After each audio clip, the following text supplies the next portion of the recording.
Hello and welcome to Business Class. Ahead on the program, we visit the hottest destinations in Asia with Lonely Planet and unpick the minefield of travel review websites with new young travels Bronwyn White. But first, the stars of the Australian travel industry gathered last weekend to celebrate their night of nights, the National Travel Industry Awards. And join us to take us through the big winners, Travel Daily General Manager Schweitzer. Christian, appreciate your time today. Look, just to start with a bit of background, tell us a bit about the awards. So, yes, as you said off the top, it is the Night of Nights, the biggest ever travel industry awards. Took place at the International Convention Centre in Sydney. What an impressive venue that is. You can certainly see where the $1.5 billion went. It was absolutely spectacular. There were 38 categories that were awarded, and winners came from all different sectors of the travel industry, from travel agents through to travel agencies, both leisure and corporate, right through to the suppliers that all combined, make this a multi-billion-dollar industry in Australia. And let's get some of the awards. Who took out the top gongs? So on the top gongs for the best retail 50 stores or more, there were three finalists: Traveller's Choice and listed companies Flight Centre and Hello World Travel. And winning for the second time in a row was Hello World Travel. Wow, what a bit of a newer kid on the block. Well, the previous brands were the likes of Harvey World Travel and Jet Set Travel World, but a few years ago they, combined to form one brand, Hello World Travel, and they've been really going from strength to strength since then. What about airline? Best international airline? Yes, so that's split into two areas, online and offline. So the online is the airlines that actually fly into Australia, and winning that award was Emirates. Perhaps great surprises there. What a fantastic airline, quite an expansive network and a great service both to customers and to the trade. And in the offline category, it was perhaps lesser known, household name, Finnair. Now, Finnair have actually won it, I think, 5 times in a row now, so they certainly are doing something great by the industry. On the domestic airline side of things, it was Virgin Australia that took it out. Now, look, so offline for international airline, so that means they don't fly into Australia? Absolutely. That means that they're an offline carrier, so they don't actually fly into Australia, but they are represented with a sales force out here, customer service and things like that. So Finnair doing great things by being able to win it 5 years in a row. And just to the awards itself, we just saw some vision of it. Ricky Lee, was she the entertainment? She's wonderful. Yes, she put on a phenomenal show there. I think delivering five songs there, had quite an appearance on stage there, and the crowd just really conversed and loved the entertainment, which all really helped to make it the industry's Night of Nights. Love Ricky Lee. What about cruise operator? Best cruise operator? Yes, hotly contested categories, both for international and domestic deployment. It was Royal Caribbean International taking that out. And on the river cruise side of things, there's some really big names that were competing there, the likes of Scenic, APT, Avalon Waterways, Uniworld Viking. Winning it for the 3rd year in a row now in that particular category was APT. Now, I imagine this is a hotly contested one. Best hotel group? Yes, absolutely. And winning it this year was Shangri-La Hotels and Resorts, which is really timely given that they've announced expansion plans within the Australian market. They're going to be building a property down in Melbourne, so I'm sure that we'll see them winning time and time again with their ambitious expansion plans and service to the travel industry within Australia. Fantastic. Congratulations to all the winners. Let's move on if we can. And the rise and rise of Canberra as an international hub continues. Yes, indeed. So Qatar Airways is the latest of the international airlines to have announced plans to fly into Canberra.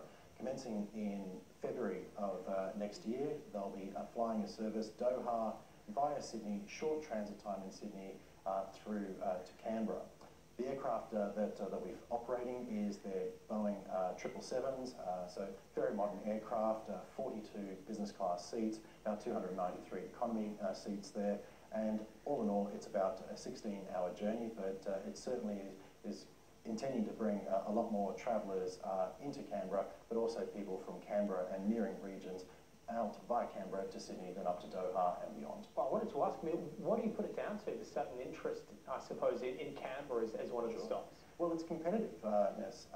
Singapore Airlines, about 6 months ago, launched the Capital Express, Singapore via Canberra into to Wellington in New Zealand, and they've had some tremendous success with that. So that certainly breeds competition, and particularly amongst the Middle Eastern carriers, Qatar is first to move on this particular opportunity. Let's move on. Fiji Airways, so sticking with the airlines, introduced upgrade auctions. Now this is something Virgin Australia do a similar thing, don't they? Absolutely, not only just Virgin Australia, but it seems to be a trend with many airline carriers, Cathay Pacific, Qantas. They all do something very similar. In fact, we spoke about Etihad just a couple of weeks ago announcing this. It's essentially a bid-up opportunity. So you purchase an economy class fare, and then round about a week prior to your flight, Fiji Airways will contact you and invite you to bid up to see if you can nab yourself a cheaper business class seat. If you're successful, you'll know anywhere between 18 and 24 hours ahead of your departure date there, and then you can certainly look forward to a little bit more of a relaxing, leisurely flight, more access to lounges and an expeditious service through the airports as well. Does that mean my old sort of dress up in smart casual clothes and be really, really polite is not going to do it for me anymore? Oh, I think, Fiji is a pretty relaxed carrier there, so you might be able to get away with it, but certainly no thongs. Are they popular? I know this one's called Bulla Bits, that's the name of the Fiji Airways one, but generally speaking, are they pretty popular? Well, yes, certainly for the opportunist, because if there is an opportunity to pay just a little bit less for a little bit more luxury, then yeah, certainly you'll see a surge in demand. In fact, Fiji Airways has been testing this over the last few months, and so much so that it's now rolled out extensively across their network. So that goes to show that it certainly is popular. And got to ask, is Fiji Airways business worth it? That's a really good question. So their Boeing 737 aircraft are looking a little bit tired, a little bit old. There's only sort of 8 business class seats within them. But their A330 aircraft, a lot more modern. You're looking at 24 business class seats, the lie flat bed system there, and particularly if you're flying from, say, Sydney via Nandi up to Los Angeles and can get a cheaper upgrade from that Nandi to Los Angeles leg, which is about 10.5 hours or so, it would be well and truly worth it. All right, let's talk accommodation if we can. New hotel, Veriu hotel opening in Broadway in Sydney. Yes, this is quite exciting. So yes, in the Ultimo region of Sydney, so right on the fringe of Sydney's CBD, 64-room hotel that has just opened up following an $18 million refurbishment, taking it from a former warehouse to self-contained studios. It's really interesting concept. The decor really sort of targets the contemporary corporate guest that would otherwise have perhaps looked at Airbnb or a Stayz alternative. They're positioning this particular product to attract that client. So, exposed wooden beams, exposed brick, really nice sort of furnishings there, and just on the fringe of the CBD, so, and very easy commute in. In fact, the brand itself is targeting about another 7 properties by the end of this year in areas such as Elizabeth Bay, Surrey Hills, Redfern, so we can definitely expect more things to come from Veriu. Yeah, it looks good, the pictures we're seeing on screen at the moment. What about the all-important price points? What are we looking at for these guys? Very reasonable. In fact, I took a look at some prices just this morning there, and I was able to find prices from $120 per room per night there, so it's incredibly reasonable. And there are some promotions on as well, so you can get free bikes, free Wi-Fi, there's welcome drinks there as well, so very, very reasonable on the price point. And look, Christian, just finally, and it ties in nicely with this, a crackdown or a heavier regulation, it looks like, from the New South Wales government as it relates to Airbnb. Yes, not just Airbnb, but also Stayz as well. But yes, it's almost the wild, wild west when it comes to regulation. And in fact, the New South Wales government has put a call out to the community asking for feedback there on ways in which to best look at some sort of fair regulation of this particular sector.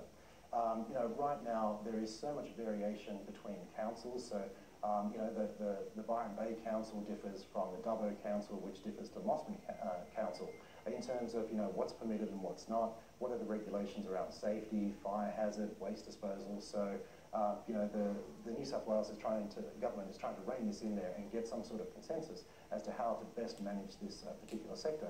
Very important if you consider, for instance, that via Airbnb, Sydney is in fact the 10th ranked world city by way of properties. So there's 42,000 properties in Sydney that are currently up on Airbnb. So as you can imagine, that has big impact upon residents of local councils, and a number of lobbyist groups all want to have their say, including hotel associations, but also general residents as well. Fantastic, Christian. Wonderful as always to have you on the program. Thank you. Thanks so much. Christian Schweitzer there. Well, Gansu province in north central China has been named the hottest destination